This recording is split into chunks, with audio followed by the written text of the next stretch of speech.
झारखंड का जिला हजारीबाग संसदीय सीट पर चुनाव बेहद दिलचस्प मोड़ पर पहुंच गया है। पूर्व वित्त एवं विदेश मंत्री यशवंत सिन्हा इस चुनाव में सक्रिय हो गए हैं। विभिन्न प्लेटफार्म के जरिए वो भाजपा पर निशाना साध रहे हैं। भाजपा ने पहली बार प्रतिक्रिया देते हुए उनके पुराने दिन को याद करवाया है। दूसरी ओर वर्तमान सांसद जयंत सिन्हा चुनाव से कोसों दूर हैं।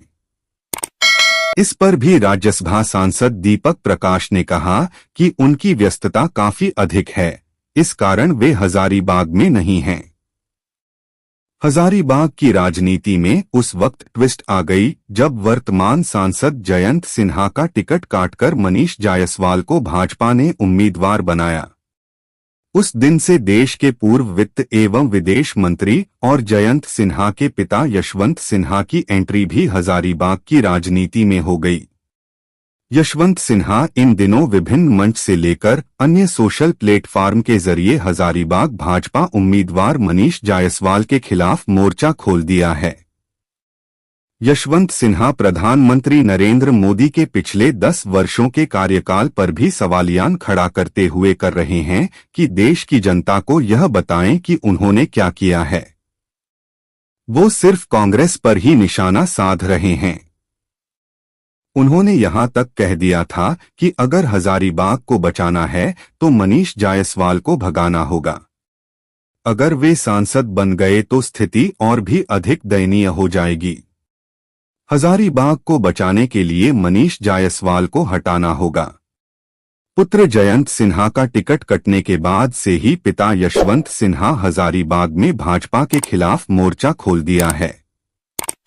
इसको लेकर डैमेज कंट्रोल करने के लिए हजारीबाग पहुंचे राज्यसभा सांसद दीपक प्रकाश ने उन्हें पुराने दिनों को याद कराया।